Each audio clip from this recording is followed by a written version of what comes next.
I know that I talked about the subject before in other videos, but this time it's going to be a more in-depth look at it.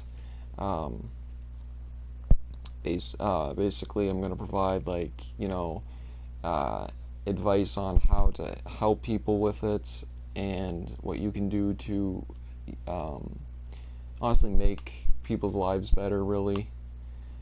Get involved more, and most importantly, though, if you are someone that struggles with depression, then this is kind of like uh, this is kind of like a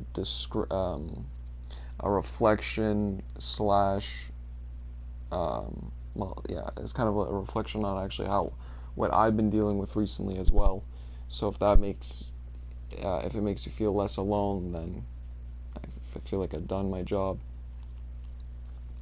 As you know, the high school guide video, it was supposed to be planned next, but what happened was I I basically cut all the dark stuff from it and put it into this video because ninth graders don't need the dark and depressing stuff on top of the overwhelming stuff that they're actually going to be going through. So that's why it's going to be in a separate video. Without further ado, here's my take on depression. So as you know, I'm going to be going into college in a few weeks, specifically September, and I've been going through a lot of stuff recently, mental health wise. Particularly I don't have anxiety about going into a new environment. I actually have more anxiety and bad thoughts, I guess you could say, regarding of what happened in the past. And everybody knows the saying, what happened in the past can't, but you can't change the past, but you can make things better for the future. And that's kind of what I keep trying to tell myself, really. Um, I made a lot of mistakes in high school regarding of how I actually presented myself. And while I wasn't someone that never talked to anyone, I was just known as the person that was always there, and I never started conversations. But if I describe my personality, it wasn't like I wasn't depressing or anything. In fact, I actually tried to being myself kind of with the wrong people. A lot of people kind of critique that, and thinking about it now, it's like kind of like I'm thinking back. It's like screw those people. Like I'm allowed to like what I like.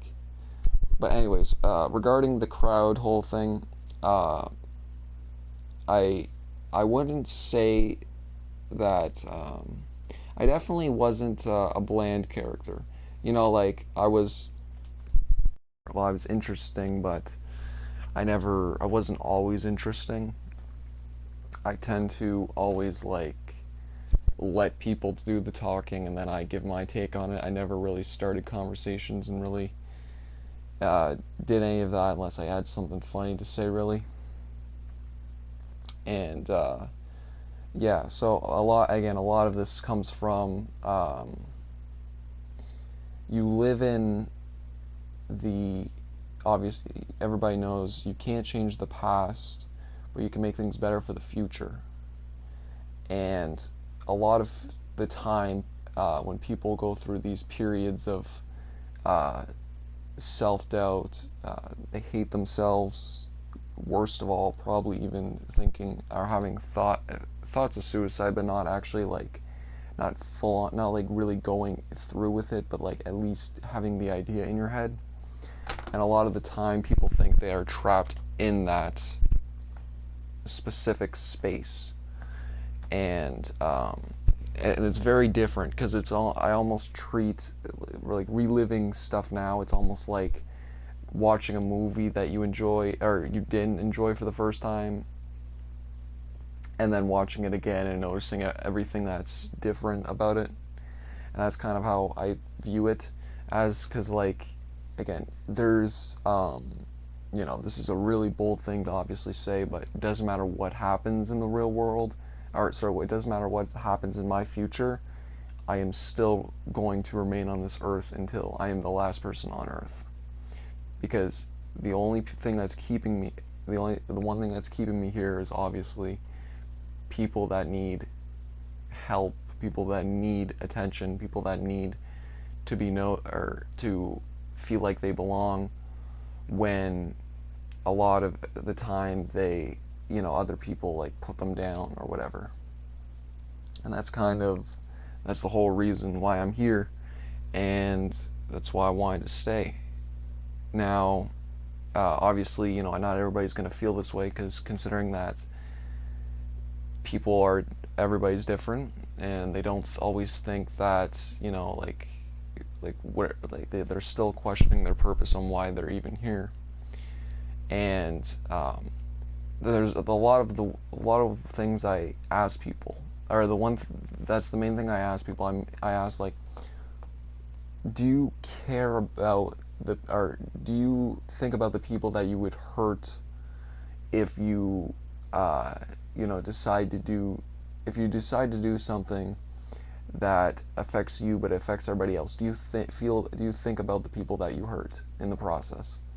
And a lot of them say yes, and they know who exactly will feel bad for them, and then kind of developing that, not really guilt, but they think that, like, okay, considering that this is going to, or considering that, like, everybody, they're going to be sad that I'm gone, that kind of gives them leverage to keep them here. And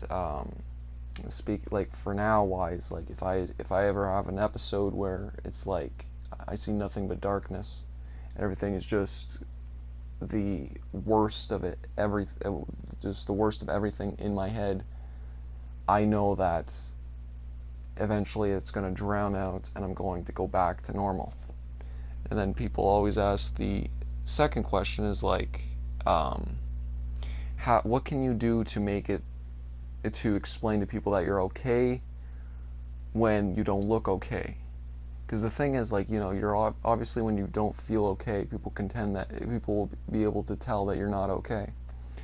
And for example, like, just staying in your room all day and then coming downstairs to eat and then just going back upstairs in your room, it's hard to explain to someone that, like, I don't want to really be around people right now, and I just want to be alone. I want to listen to my music, I want to play my games. I might not want to talk with anybody, but I want to just play an online game without talking to anybody. And I realized that during these moments, and again, it's different for everyone. I've reached the point where I can break through that cycle, where I am stuck in one place or the other, and I know that, like, this is going to get me nowhere. What I should do is I should probably get off and maybe go outside, maybe do something productive. And again, people tend to not think this way. They continue to think, well, if this is helping me and this is a good coping mechanism, that's a good point. But if you're going to be doing the same thing for the next couple days, then you should probably think of another coping mechanism. Obviously, staying away from anything that actually harms you is a good thing. However, if it's becoming a distraction and you can't focus on anything else but that thing, then it becomes a problem. Now, speaking about something recently, I know a lot of people, I know this tends to happen when you sleep, when you're trying to go to sleep and you have a song stuck in your head, something you've either heard before, something you either listened to that day, some random thing from out of nowhere, maybe a song that it's been a long time you've heard, and it's just stuck in your head and it keeps playing. I don't know if this is one thing that's kind of happens with me is whenever I know that something bad is gonna happen, and the weird thing is I can actually feel it. when I was outside, like you can almost sense that something is coming to take over you for that moment in time. And there's always some, whatever the last song or whatever tends to play that I listen to, and then it becomes actually kind of a bad thing, if that makes sense, where when you listen to it, you can just feel everything just attacking you all at once. And then afterwards, you know, if you listen to it enough times, you'll get tired of it, and then you put on something else, and then that kind of drowns out what you just listened to, and then that will be in your head instead of the one that's eating you alive. And this is for real. Like I'm speaking, like this is for real stuff that's happened recently. Not everybody goes through this, but I'm speaking from my experience. And yeah, so what I can go off of right now is that um, everybody will be different, and the people that notice that, you know, if something's up with someone, the first thing they need to do is not, you know, don't ask why they're like that, because that's the biggest way to get them to kind of run and retreat. What you want to do is you want to talk to them normally. Ask them how they, don't ask them how they're feeling. Ask them about whatever, and you listen to the way they talk. And if they're willing to stay, like continue to listen to what they say. Because the one thing that a lot of people tend to maybe not realize is that the good chance is when people are depressed, they need someone to kind of check up on them. They want that message asking, like, you know, hey, or they want that hey message. They want that how's your day message. They want all of that. And they're not attention seeking. There's a very high chance that the majority of the people that you tend to associate yourself with that go through this are not attention seekers. And the only way you can really tell that they're attention seekers is if they haven't really been diagnosed with, or, you know, they have someone basically saying like, oh yeah, you know what, there's no one that can really tell if they're attention seeking. The thing is, though, if they seek attention all the time and then they tend to act differently than they would normally would, then there's a good chance that that's actually real depression and that's not attention seeking. Again, that's a very I don't want to say a gray area, but it is definitely an area that I'm not 100% familiar with, and I can't really give you a good answer to answer that question, if they're attention seeking or not. For the most part, they're not. That's for sure. Now, in a way to end, another thing you can really do is basically you want to get involved with them while they are in that state. Now, obviously, you know, if they tend to, like, I don't know, like let's say you go take them to a I don't know, for some reason in my mind, let's say you take them to a play, and if they're really not into it, then you can ask some questions like, like what are you thinking of the play so far? And they still tend to respond in like a very, you know, very slow response with very minimal words. You can tell that then you can ask the golden question: are you okay? You want to do this as much as you want to do this in